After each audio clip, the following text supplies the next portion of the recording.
So thank you all very much for joining. This is an update on the eMin project, which is a collaboration between the Mekong Club and Diginex. We will start by giving a bit of a recap of the project, how it came to be, as well as an overview of our implementation activities. We will also share some key learnings from both a technical and implementation perspective in terms of how we've actually been implementing this tech within supply chains and some recommendations that we can make for other organizations that are looking to implement new technologies within their work. So we do understand that some of the initial information may be a repeat of what some of you have already encountered. You may be quite familiar with this, but we're really aiming to cover all elements of this project. So thank you for your patience to those of you who may be more familiar with the technology just within the kind of initial part of this webinar. My name is Phoebe Ewen and I'm a project manager for Hong Kong-based organisation, the Mekong Club. We are an NGO that works collaboratively and positively with the private sector to combat modern slavery in all of its forms. We also have Mark Blick from Diginex on the line. Mark, did you want to give a quick intro? Thank you, Phoebe. Good afternoon or good morning to everyone. My name is Mark Blick and I head up government solutions at Diginex. We're a global blockchain technology and financial services company headquartered in Hong Kong with 7 offices worldwide. Over the past 2.5 years, I've been leading initiatives to leverage technology to enhance the labor recruitment process, guided by folks like Phoebe, particularly through public-private partnerships and also blended finance consortiums. Thanks, Mark. So we'll start giving a recap of the project. So at the Mekong Club, we hold regular industry working groups for companies and organizations where we bring together our private sector partners and we share the common issues that affect their ability to combat modern slavery within supply chains. So some of the key issues that we hear time and time again coming from the private sector lie within the broader kind of sphere of supply chains lacking transparency. So we see cases whereby employment contracts are perhaps fraudulent. They may be confiscated as a means to exercise control over workers. They may be signed in a language that's different to the worker's native tongue or the worker may not understand. They may actually be changed from the point of signing to when the worker starts employment within the factory or the farm in which they're working. Or in some cases, employment contracts and related documentation may not even exist in the first place.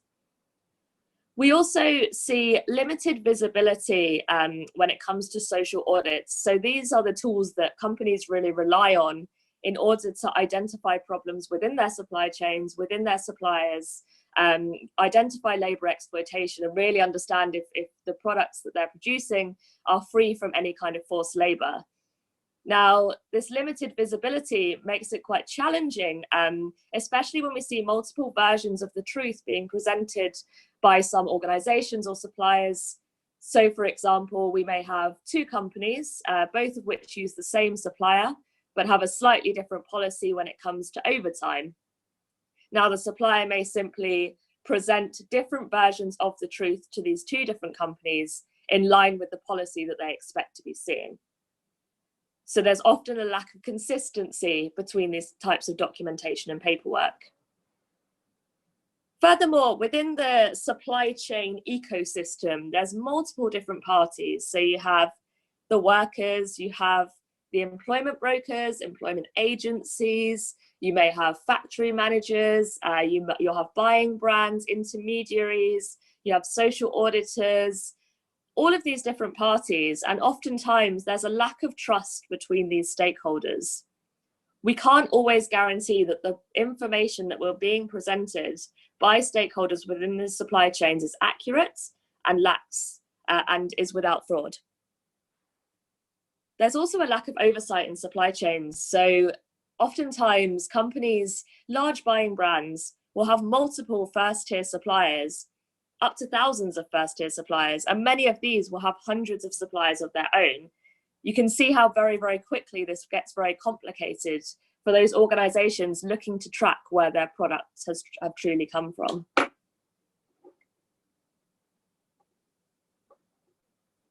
In addition to these issues around supply chain transparency, we've also identified a number of issues around our traditional data management systems that companies currently use. They tend to be quite inefficient and very prone to manipulation. So oftentimes, participants may be managing separate records of the same data. There may be discrepancies between these data sets that just go by unnoticed. There may be duplication of work and overuse of technological resources. Furthermore, there's often a reliance on a paper-based process. So when data moves between parties, there's chance for manipulation or human error. There's a chance for things to get lost.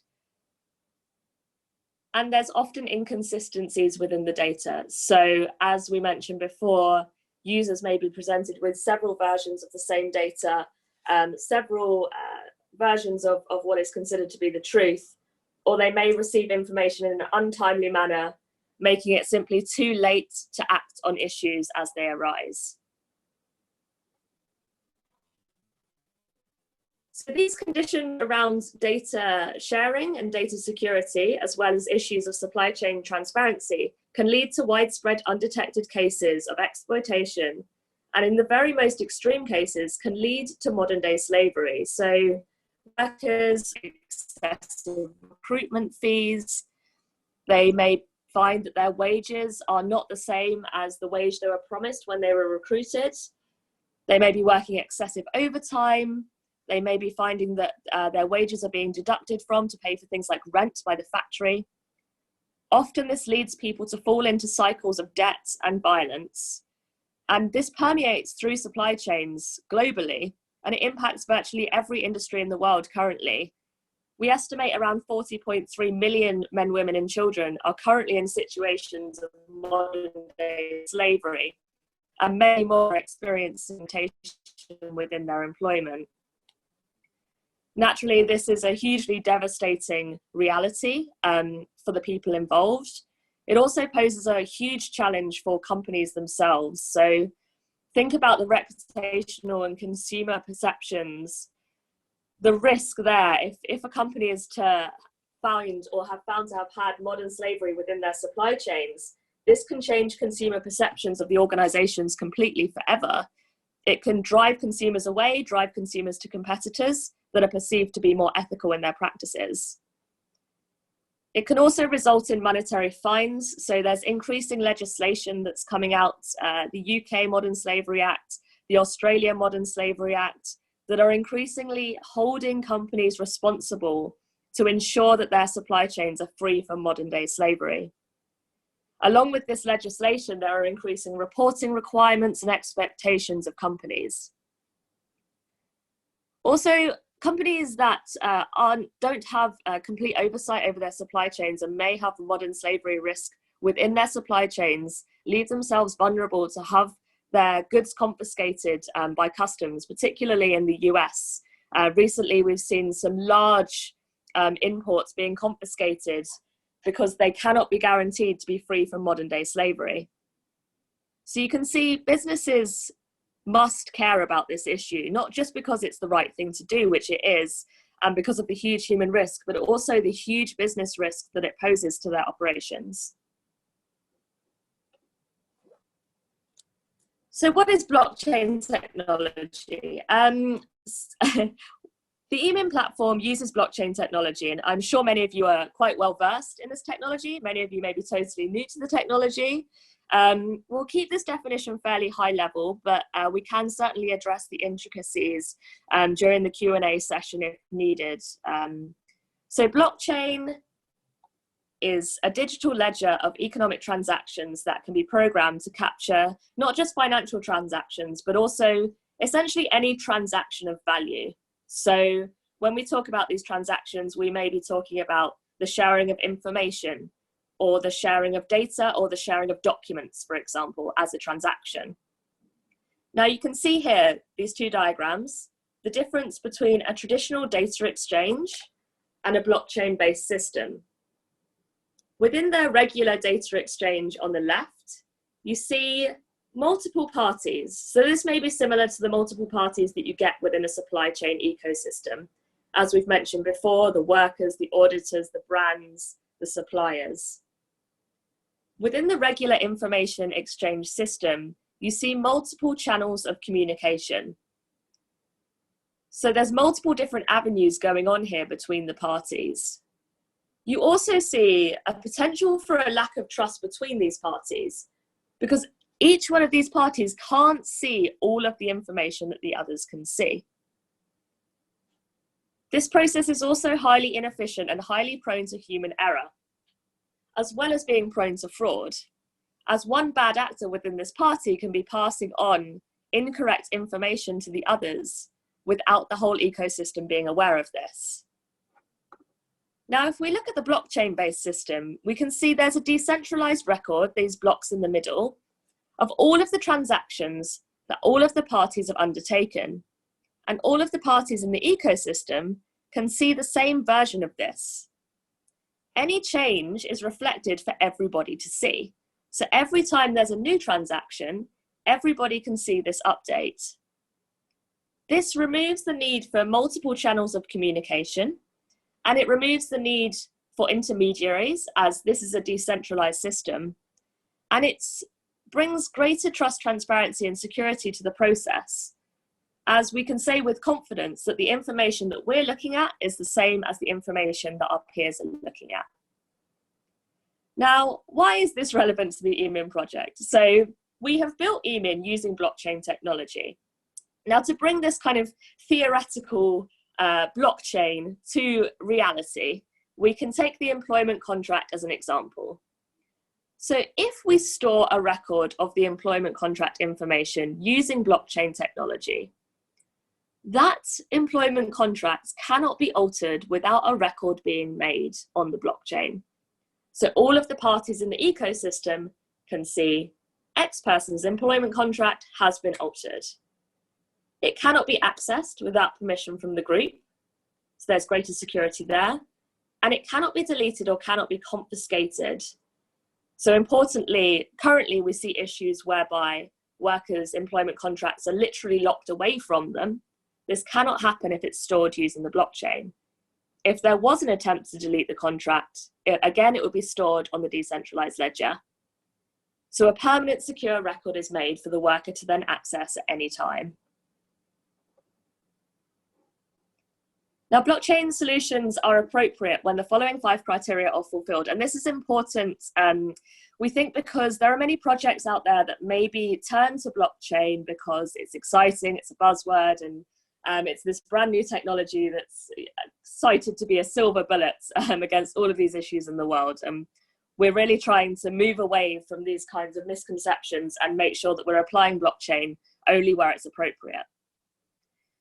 So the following 5 criteria: when there is a need for trust, transparency, and security, when there are multiple stakeholders within this ecosystem, as we've already discussed, that need to interact with each other and need to build this trust with each other, where there's a capacity for scale. So where organizations have the capacity and have the resources and have the drive, so the impetus to change, to implement this kind of technology within their supply chains, as well as an existing organizational structure that facilitates the implementation of this technology. So there's a reason that we have started using this technology within factory systems, for example, rather than trying to implement this within the home worker ecosystem that lacks structure currently. So the eMin project came into being due to us applying these principles to the challenges that we have identified within supply chains. So if we just circle back to those issues, we have issues around employment contracts being deleted, confiscated, being substituted. We have real limited visibility by the auditors, by the brands, multiple versions of the truth being presented to these organizations, a lack of trust between the stakeholders in these vast ecosystems that make up global supply chains, and a total lack of oversight in many cases, or a lack of ability to truly understand the extent of supply chains in many industries across the world. So the eMin platform aims to bring greater trust, transparency and security to the labour recruitment process by recording key worker documentation using blockchain technology. It's essentially a wallet for all worker documentation, equipping workers with access to their own information and allowing employers to better understand their workforce so they can better report, better demonstrate transparency, and better demonstrate their commitment to an ethical workforce. This is a standalone application, or it can also be integrated into existing platforms such as HR management systems. For employers, this platform crucially allows a comprehensive overview of the workforce across tiers and factories. Now, we're just going to show a couple of stills from the platform.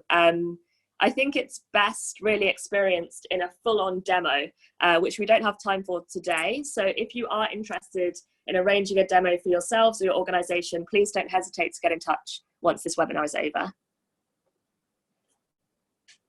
Now you can see here the kind of aggregated data that we can pull from this platform simply by uploading key worker information, key worker documentation with their permission. So managers can view aggregated data, they can better understand their workforce demographics, they can see potentially where the risk may lie, so identify issues around gender imbalance, for example, or around the age distribution of their factories. And this can stretch out across multiple factories, multiple tiers, multiple countries.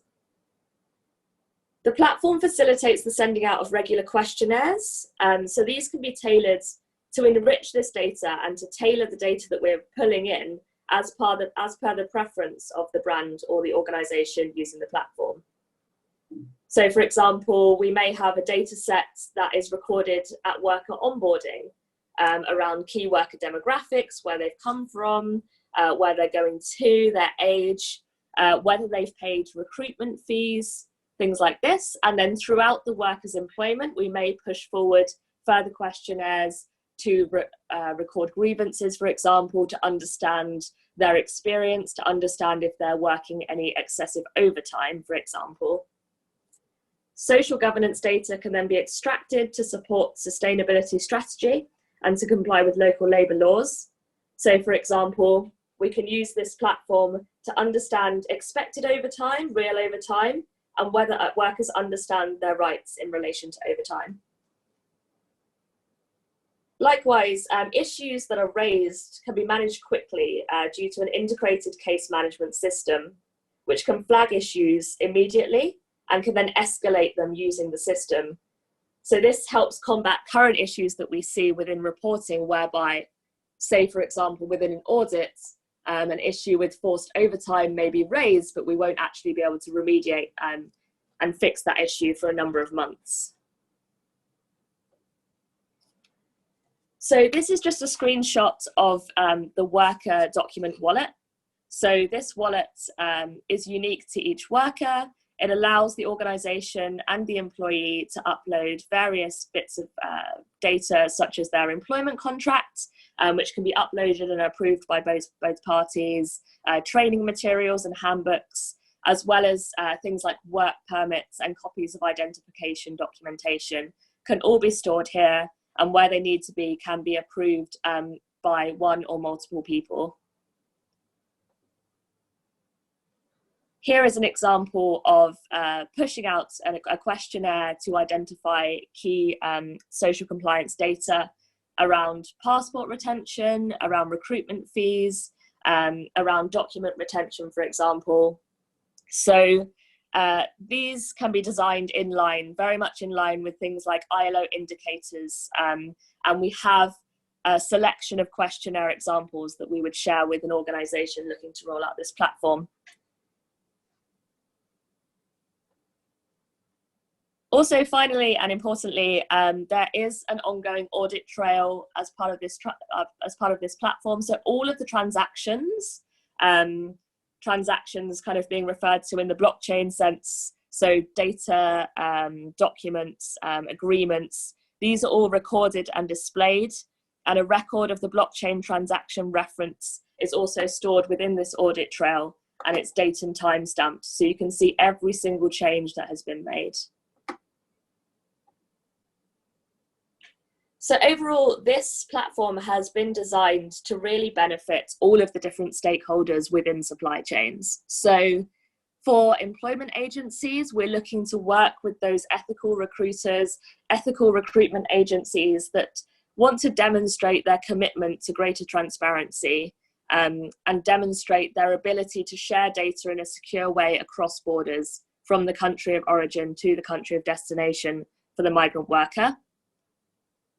We are also very keen to work with organisations and companies that wish to better their reporting standards, better their commitment to anti-slavery efforts. And in addition to that, obviously, we'd like to work with their auditors, make their lives easier, move away from a paper-based process, and better target their risk assessments by better understanding the key demographic information of the workforce. The selected information around demographics can, with permission, be shared with external parties as needed. So governments, for example, NGOs that work with the organisations. We found that managers enjoy using the platform because it brings greater efficiency to a currently very, very inefficient process. It allows them to have a full record of their worker information in one place, organised very, very effectively. It allows them to very easily reach out to workers and push forward these tailored questionnaires that have been developed with the guidance of the organisations and NGOs involved. And finally, and most importantly, this empowers the workers with digital copies of all of their original employment documentation that they have access to permanently. So this has been designed to guard against exploitation by contract manipulation, substitution, and confiscation, and empower workers with an ongoing record of their employment from now and into the future. So hopefully that was a clear explanation. Please feel free to add your questions into the chat box. Going to pass over to Mark now to talk a little bit about how far we've come with the eMin project so far. Thank you, Phoebe, and hello, everybody. So I'm going to run through over the next 4 or 5 slides, and really our journey over the last 2.5 years from where we were to where we are now and where we're going to be, and give some context as to product development. Phoebe, next slide, please. So if we go back to early 2018, we at Diginex were very much looking for what we believed would be a fundamentally good project. And by good, I mean project with a good purpose that had a positive societal impact that would also help us validate the technology. We believe strongly in the concept that a socially well-governed company is the strongest indicator for a well-run company. And it was at that time that very serendipitously we met with the Mekong Club, and Phoebe introduced us to the work that she's just been over in the last few slides. And then was very humble and said, I know nothing about blockchain, and then produced a white paper she had written on how blockchain could help combat modern slavery. And that for us really became our guiding star on where we should start and how we should think about product development, particularly around the concept of contract immutability and transparency around fees. So shortly thereafter, in the summer of 2018, we started working with 6 members of the Mekong Club's retail and footwear and apparel working groups to design a platform. This is version 1 that launched in October 2018 that was very much focused from the perspective of a head of sustainability or a head of audit or head of a compliance, as well as from a migrant worker perspective, on the contract verification and affirmation and being able to share that information externally to multiple parties. Next slide, please. We then went live for our first project. This was funded by the British government in Thailand, looking at aquaculture, Burmese migrant workers, some legal, some illegal, coming across the border, working in very seasonal and informal work on Thai shrimp farms. This for us, as we'll see in the subsequent slide, it's still an ongoing project and it's very important for us. We have a general thinking that if we can make it work here, we can make it work anywhere. It's a very challenging environment. Technological infrastructure is very undeveloped, but we got some, and we continue to develop a lot of key learnings and understandings of how to encourage adoption, particularly through mobile-based applications. But then when we came back from that first pilot and then understanding that whilst we had developed a fairly strong consumer front end, or a front end that can be used by migrant workers, to really drive the impact of the platform was to then combine it with a data provenance and document handling platform called Diginex Trust, and we worked on in over 6 months to launch that with a large global food and beverage manufacturer with operations through the Gulf Coast countries. And this is where it became less of a in-the-field mobile platform, but more of an enterprise software-ready platform that we can integrate into existing infrastructures like SAP, Oracle, and Workday. Next slide, please, Phoebe. So I'll touch, for the slide moving very slowly, I'll touch very quickly on this next project. It's not strictly related to eMin, but we think of it as a very close sister project. Late last year, also, we started working with the United Nations IOM on a platform called IrisSafer. Most folks on the phone will be familiar with the IRIS principles, International Recruitment Integrity System, and SAFER, self-assessment for ethical recruitment. So this was to allow recruitment agents to get a better understanding of where they're progressing towards their goal of certification according to the IRIS principles on ethical best practices for recruitment. Also allowing the IOM to lean in with capacity buildings and skills building, and then extract data which they can use for policy advocacy when highlighting areas to local labor legislators that needed more attention. We bring this up now, and I'll come back to it later, because as we look at the different stakeholders within this ecosystem, we're already working with companies, we're working with migrants, and we're working with civil society broadly.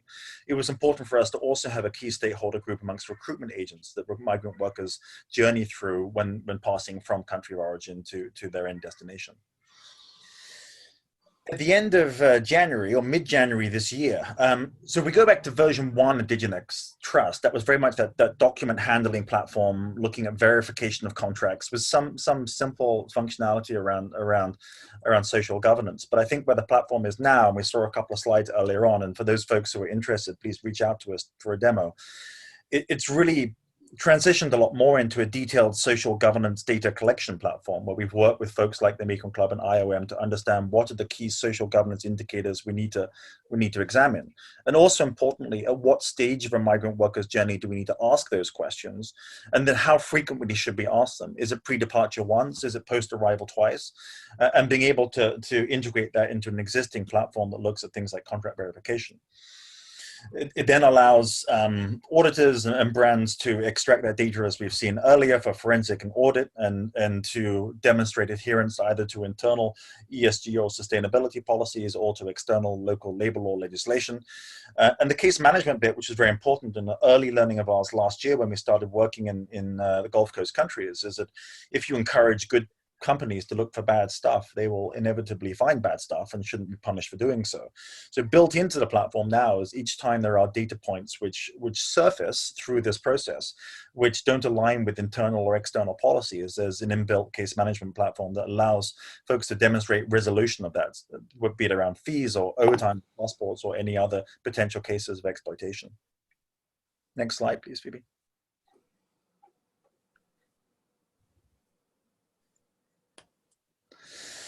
So earlier this year, we went back to Thailand. I think this project has moved comfortably out of pilot and is now into scale, again, funded by the British government, and looking at a road for 100 farms and 5,000 workers across both the original aquaculture, shrimp farming, but also now going into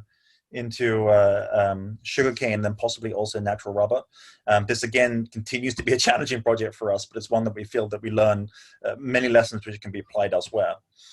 And then as we go into Q2, and I think actually most of this will already probably achieved now. So by the end of, let's say, Q2, we will have the platform translated into several languages. We'll be operational in aqua and agriculture. So as I said, that's shrimp farming, sugarcane, and rubber in Thailand.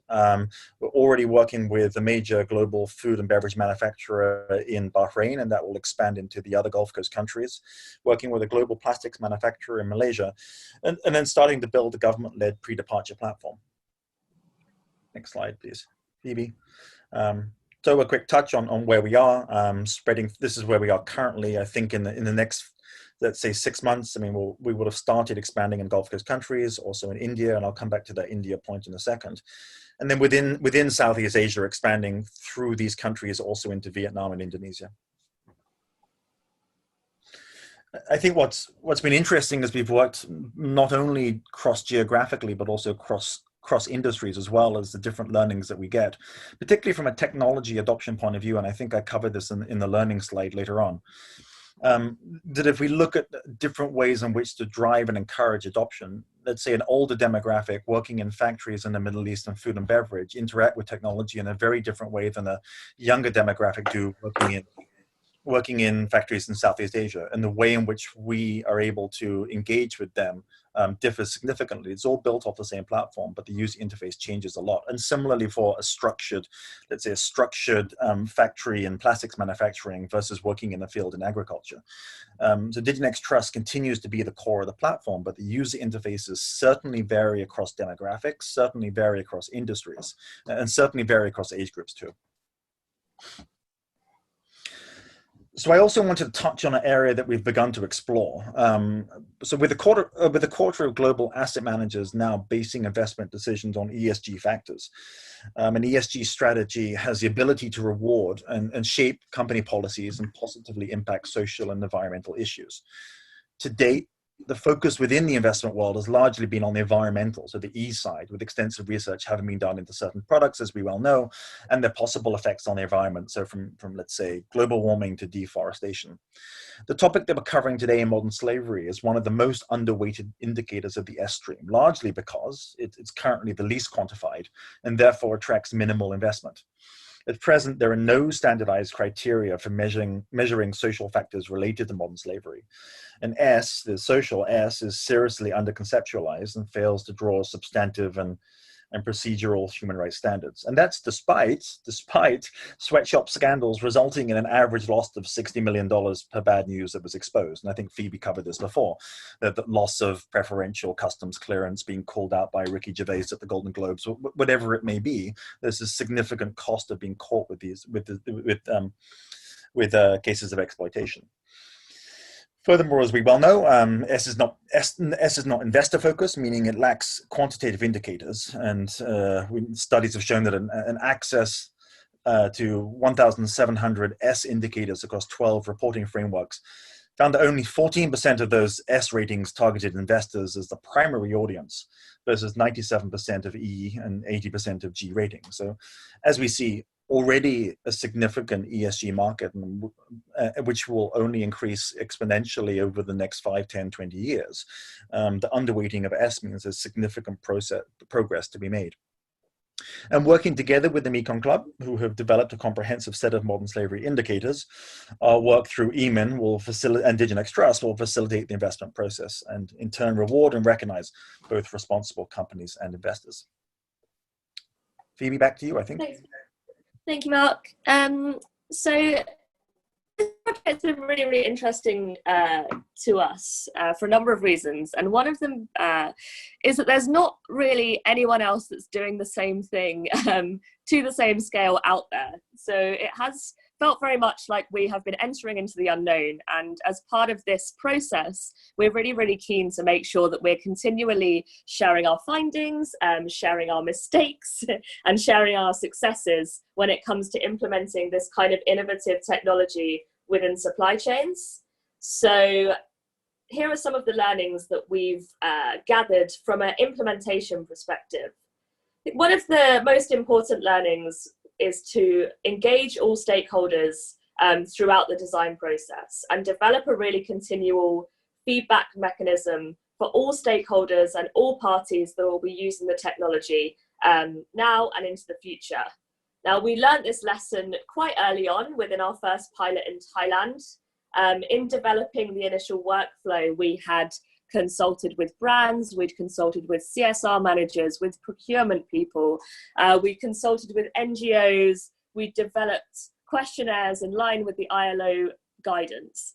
However, it wasn't until we actually got into the farms and started using the technology with the workers and the managers on the ground, we realized that we'd made a number of assumptions around workflow, around technology availability, that we simply hadn't known until we started talking to the people that were really using the platform. So it may seem quite an obvious point, but it really is one of the biggest learnings that we've had. We think it's not only a kind of initial bring workers in at the design phase issue. It's really, really important to be testing and piloting across different industries in different countries, engaging different people throughout. So even now, as the technology is starting to mature, we need to be going back, we need to be talking to the workers as we continue. So that's a really, really interesting learning that we've gathered. Training is also really, really important. So training not just on how to physically use the technology, how to download the app, etc., but training on why this is ultimately important. So why this technology is helping workers, why it's important to demonstrate greater transparency, moving from these are the benefits in terms of efficiencies and benefits in terms of cost savings to these are the benefits for your workforce. Really delivering that training across the board and ensuring that people understand the importance so they don't just use the technology once, they come back to it time and time again. And as we have already mentioned, one of our key learnings is around integration. So rather than go in and say, hey, we've got this innovative new platform, it's a silver bullet, it's going to change everything, it's going to disrupt everything you currently do. That's not helpful, and that's not necessarily what managers want to hear. They want something that will integrate into what they're already doing, that will make their lives easier, that will enhance their existing processes rather than disrupt everything, and actually pose a greater challenge for that reason. So these are some of the learnings from an implementation side. I think Mark would like to share some learnings from the technical. Yeah, thank you, Phoebe. And next slide, please.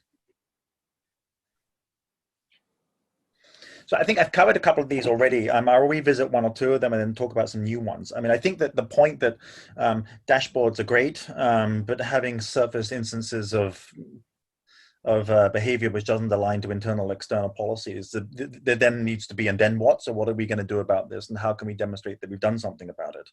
And then building that capability into the platform so it's very simple for managers to use. That helps drive adoption. And certainly in our first implementations, when managers was seeing cases of fees being flagged or passports being withheld, I think that made people feel nervous. And so it's helping people through that process of, it is natural that if you look, you may find cases. And in some cases, for example, passports were withheld because visas were being processed. And that's absolutely fine, but you need to have case resolution around that and demonstrate that you've done that. Simple stuff, particularly in places like Thailand, the ability, if it's mobile driven, that you have an offline mode so people can still enter in data, and when internet is reconnected, that data then is auto uploaded. The different demographics and different device preferences, I think that was fascinating for us. We had assumed that people within a margin of error would be equally comfortable on touchscreen versus typing, but it really is not the case. And those folks, let's say the older demographic of migrants in the Middle East, who were very comfortable typing, but didn't really touch mobile phones or tablets when we made them available to them, versus when we were in Southeast Asia. And normally when we go for a two-day onboarding and training period, and folks were onboarding themselves on their mobiles before training had even happened, because they were so comfortable with the functionality, and that was a big learning for us. I think there are going to be certain, I think there will be certain innovations which we're going to be rolling out quite shortly. I think the ability to capture voice recordings of informal work contracts is critical. So this is either in the absence of a paper-based contract, or in addition to a paper-based contract when supplemental terms are being agreed, and then being able to tie that to a unique employment identifier. For logins, and we've gone through various, how do we log in? Do we use retina scans? Do you use thumb scans, so on and so forth? We went for high adoption as most important. And originally it was with phone numbers, but the issue with phone numbers is people change those a lot. Then we went with email addresses, and email addresses are more stable and secure, but not everybody has them. And one of the biggest hurdles we actually had is people have different email addresses on file. So what the migrant worker happens to use may be completely different to the email address that's on file with the HR department or the farm. And so very shortly, we'll be rolling out Facebook login, which will be ubiquitous across all of our products. And that was really born out of everywhere we went, that was a primary channel through which folks communicated. It was so ubiquitous in some markets that it became a synonym for the internet itself. People would just refer to the internet as Facebook. Lastly on here, and I think this is a new innovation we'll see also, is if documentation or requests for fees are being sent to migrant workers, and those migrant workers may not be familiar with, well, is this legitimate? Should I be paying this fee in order to get this medical document? Should I be applying for this visa, and so on and so forth? The ability for that person to then send that to friends and family who may have gone through the process before in order to have a peer-to-peer verification of the process and just get some understanding of, yes, that fee is appropriate in this instance, or no, you should not be signing that document. And that really, I think, strengthens the learning process upstream before migrant workers have left their country of origin, and hopefully will decrease potential cases of exploitation. Thank you, Phoebe. So next steps. I think on a project level, I mean, we will be expanding to several more private sector partners across new industries and new geographies in the next couple of months. We have a strong pipeline and that will continue. And in addition to that, we'll be growing horizontally through the factories of our existing partners. And so I go back to the example of Bahrain, that in the next few months, we'll be working with several other countries within the Gulf Coast. Secondly, and this is very much I have a dream that we're going to do this, and I think it's very exciting, is this year as we begin looking upstream in a migrant worker's journey and commencing the social governance data collection and document verification process pre-departure, which is then continued on the same continuous platform once the worker arrives at the factory as part of an onboarding process. So for example, in our work with the global food and beverage manufacturer in the Middle East, who have 15 different nationalities in their factories there, we'll be starting to work with the recruitment which they've identified in India to onboard workers prior to departure and integrating further with greater interconnectivity with the various other initiatives that we have live and I've mentioned earlier. And I think lastly, the next step will be, and this is really a call to action. We've seen some screenshots of the platform. I mean, it's some basic visuals of what it can do, but it's a lot more powerful live and what it looks like. And I'd encourage all of you on the call who haven't seen it already to contact myself and Phoebe, and we can give you a hands-on demo of what the platform can do, how it can be customized to reflect specific cultural contexts, both on the geographic, demographic, and industry level. We're very much past the conceptual phase of the platform. We've been working on it for over 2 years now and into production mode. And we welcome your feedback and participation. So that's very many thanks from me for everybody for joining this call today. I think we're opening it up to questions right now, and please enter it into the chat box that you'll see on your screen. Thanks, Mark. Yeah, so Heather from Diginex is picking up any questions. Please feel free to enter them into the chat box. Or, of course, you're welcome to reach out to us after the if you have any further questions, or, as Mark said, to arrange a demo for yourselves and your team. So, Mark, I have a couple of technical questions for you that have come in. Okay. First, number one. So this is around how blockchain actually works. So the question is, when you upload information onto the blockchain, what information is public and how is personal data protected? Yeah, thanks. This is a great question and it's frequently asked. And I think there's some misconception around uploading information onto a blockchain. The analogy I like to use is if you go into an old library and you want to look up a book and you go to the front desk and there's an indexing card system, and that indexing card system tells you that the book is on row 3, column J. You go there and the indexing card system will contain a complete history of what happened to that book, who took it out, for how long, and so what days, and so on and so forth. So similarly with eMin, effectively what it is an immutable indexing card system that each time the information is entered, changed, deleted, and so on and so forth, there will be a record of who entered or who changed or who viewed that information, which you can then attach to the document when you submit it externally. So if somebody wants to know, you're sending me the sustainability report, how do I know that the data in it hasn't been manipulated? How do I know you just haven't sent me the data you want to send me?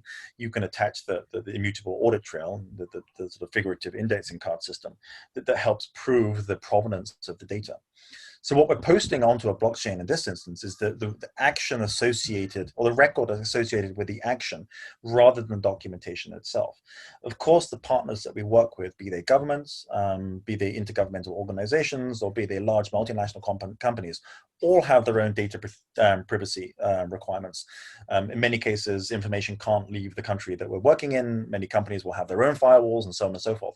So that the data that is used, or the data that is processed, still remains on the servers that they were originally on, behind sovereign or private sector firewalls. What we're building again is the record log of what's happened to that information. Thank you very much. Second question comes from Ranket, so thank you. So Ranket would like to ask, does the tool need to be set up in such a way that we need to know every stage and every actor of the production supply chain before we can start using it?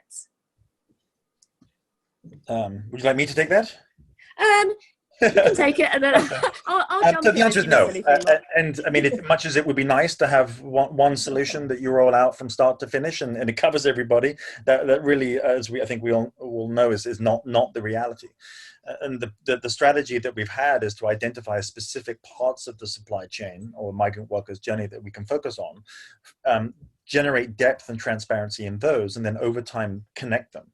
And I've referenced earlier the fact that we're working in the Middle East, and I think that project is quite advanced now. And into 2020, what we will start doing is then connecting that with pre-onboarding work that we will be doing in India, and connecting those two parts of the journey. So I think it's about establishing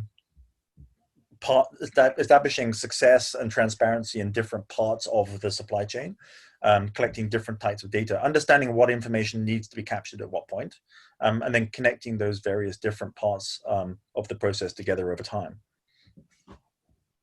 Yeah, I think it really kind of mirrors what I was saying earlier when it comes to implementing a brand new technology that essentially no one really understands how it works. No one really understands the benefits. So having to start relatively small, I guess, and kind of implementing within one relationship and then building out from there is how we're looking to achieve scale with this project. Okay, I have one more question that's just come in. How do we encourage workers to properly and regularly update their data?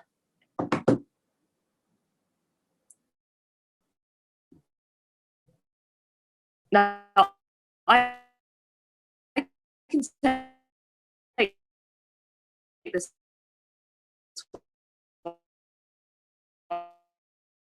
one.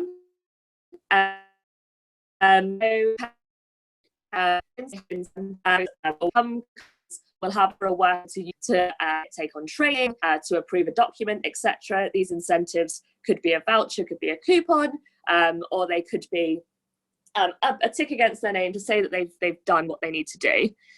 In other cases, we talk to the workers, we train the workers, and we educate them on the benefits of having access to this information all in one place. And overall, overwhelmingly, the feedback that we've got from workers that we have spoken to that have been using this platform is that they really, really enjoy having all of this information in one place. It makes their lives easier, and it means that they can then go to their next employer with access to all of this information. So, Mark, I don't know if you want to add anything, but so far it hasn't been particularly challenging to incentivize the workers to be involved in this platform.